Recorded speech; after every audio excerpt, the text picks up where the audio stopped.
श्री शास्त्री स्वामी Dharmaprasad Das ji BA B.Ed college में आप सभी विद्यार्थी मित्रों નું हार्दिक स्वागत है। छात्र और छात्राएं, कल हमने SYBA सेमेस्टर 4 गॉन टू हिंदी दिव्या की समीक्षा के बारे में भाग 4 के बारे में अभ्यास किया था। आज हम दिव्या की समीक्षा भाग 5 के बारे में अभ्यास करेंगे, जो उपन्यास के तत्वों के आधार पर हमने देखा। तो आज हम भाषा शैली और उद्देश्य के बारे में हम समझेंगे। कल हमने भाषा शैली में लास्ट में जो सफल उपन्यास वो होता है जो महत्वपूर्ण कथा, काल और पात्रों के अनुरूप होता है, वहाँ तक हमने पढ़ा था। आज आगे देखते हैं। प्रस्तुत उपन्यास दिव्या भारतीय इतिहास के उस काल की काल्पनिक गाथा है जिसे सामान्यतः बौद्ध काल की संज्ञा दी जाती है। बौद्ध काल से संबंधित होने के कारण दिव्या में तत्कालीन भाषा का प्राचुर्य होना स्वाभाविक ही था। यही कारण है कि तत्सम परम संस्कृत निष्ठ शब्दावली की प्रधानता रही है।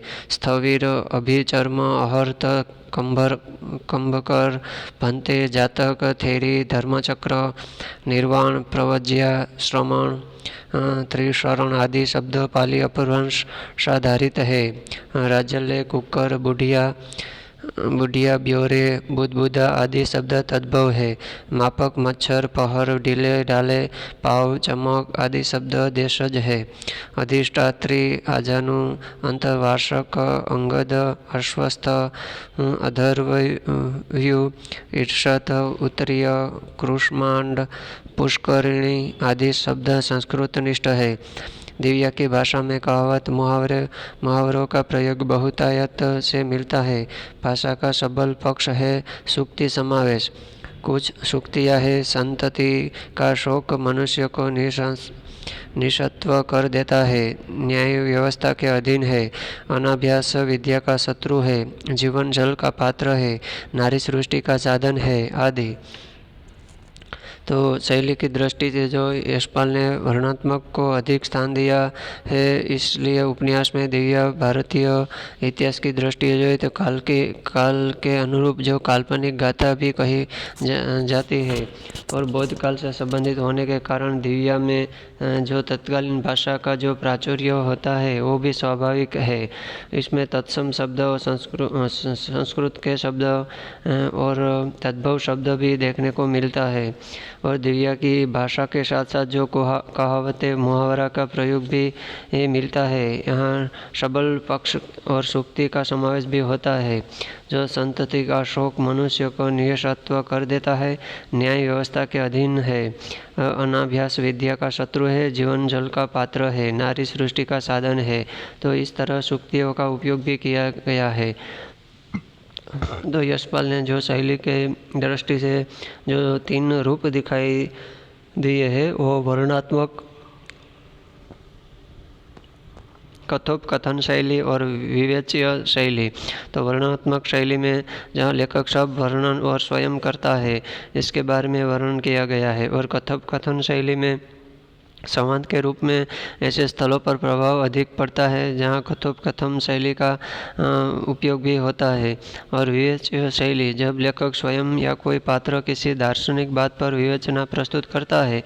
तो दिव्या में कई स्थानों पर लेखक ने कलात्मक का हनन कर नारी के अनपेक्षित चित्रों को भी उभारा है।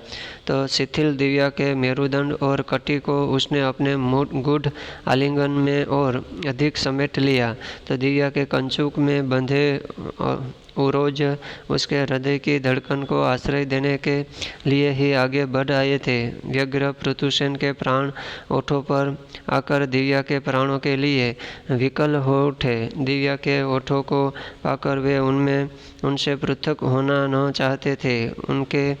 उसके अवश्य हाथ दिव्या के उरोजों के नीचे स्पंदित प्राणों की खोज में उसके कंचुक पर संचल हो उठे। तो इस संपूर्ण चित्र में शैलीगत दृष्टिकोण से भी देखा जाए तो वासना का उभार अधिक है। यशपाल की यह सबसे बड़ी दुर्बलता है कि वे मार्शल चित्रों को नग्न बना देते हैं। वे मार्शलता के बिना आलिंगन के अभाव में प्रणय चित्रों का अंकन नहीं कर पाते। फिर भी यशपाल एक कुशल कलाकार है। भाव और बौद्धिक विचारों को उन्होंने कुशलता से अपनी भाषा में सीमित किया है। तो यहाँ भाषा शैली की दृष्टि देखें तो जो दिव्या उपन्यास में वर्णनात्मक कथोपकथन शैली, विवेच्य शैली सबको ध्यान में रखकर, इस दृष्टि बिंदु को ध्यान में रखकर अधिक से अधिक यशपाल ने सबसे बड़ी दुर्बलता यह माना है कि मार्शल चित्रों को नग्न बना देते हैं और मार्शलता के बिना आलिंगन के अभाव में प्रणय चित्रों का भी अंकन नहीं कर पाते। फिर भी यशपाल ने एक कुशल कलाकार के रूप में जो भाव और बौद्धिक विचारों को भी अपने मंतव्य के अपने कुशलता से अपनी भाषा में सीमित भी किया गया है। इसके बाद उद्देश्य यशपाल इतिहास को विश्वास न मानकर उसे विश्लेषण की वस्तु मानते हैं। जीवन का सारा स्पंदन परखने की शक्ति है। दिव्या के संदेश और उसके औचित्य के विषय में स्वयं लेखक कहता है कि दिव्या का संदेश यही समझा जा सकता है कि अपने अतीत के सामाजिक अनुभवों के विश्लेषण के आधार पर हम जीवन के अंतर विरोधों को दूर करने का यत्न करें। हमारे अतीत में हमने अपने विश्वासों को, संस्कारों को किस प्रकार बदला है, श्रेणी संघर्ष किस प्रकार दमनीय रूप से समाज की व्यवस्था में परिवर्तन करता आया है, किस प्रकार तर्क विश्वास पर विजय प्राप्त कर रहा है, नारी दमन में रहकर किस प्रकार अपनी भावनाओं को दबाती रही है। तो संभवतः यही सब कुछ समझाने के लिए उपन्यास ने दिव्या का सृजन किया है। तत्कालीन इतिहास को अपनी कल्पना के आधार पर प्रस्तुत करने का प्रयास करते हुए दिव्या में उपन्यासकार के अनेक प्रत्यक्ष एवं अप्रत्यक्ष उद्देश्य समाहित हुए हैं। यथा परिस्थिति के अनुसार नैतिकता और धर्म संबंधी धारणाओं में परिवर्तन होता है। पृथुसेन का पिता श्रेष्ठी प्रेस्त दासत्व की तुच्छ एवं हीन अवस्था से उठकर अपनी अर्थशक्ति के बल पर महाश्रेष्ठी और गणपति की गुप्त मंत्रणाओं में सहायक का पद प्राप्त करता है। मनुष्य भोगता नहीं, करता है। मनुष्य केवल परिस्थितियों को सुलझाता है ही नहीं, वह परिस्थितियों का निर्माण भी करता है।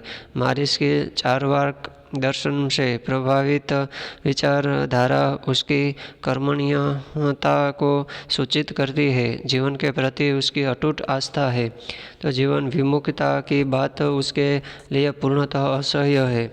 तो इस तरह यशपाल ने उद्देश्यों में इतिहास को एक विश्वास में मानकर अपना विश्लेषण वस्तु भी मानते हैं। जीवन का सारा स्पंदन परखने की शक्ति भी है। दिव्या के संदेश के जरिए औचित्य के विषय में भी लेखक ने कहा है कि दिव्या का संदेश यही समझना चाहिए कि अपने अतीत के सामाजिक अनुभवों के विश्लेषण के आधार पर हम जीवन के अंतर विरोधों को दूर करने का प्रयत्न करते हैं कि या नहीं। हमारे अतीत में हमने अपने विश्वासों और संस्कारों को किस प्रकार बदला है, तो ये भी ध्यान में रखें। श्रेणी संघर्ष किस प्रकार दमनीय रूप से समाज की व्यवस्था में परिवर्तन करता आया है, किस प्रकार तर्क विश्वास पर विजय प्राप्त कर रहा है, नारी दमन में रहकर किस प्रकार अपनी भावनाओं को दबाती रहती है। यह सब कुछ दिव्या उपन्यास में जो यशपाल ने बताया है वो भी एक समाज को ध्यान में रखकर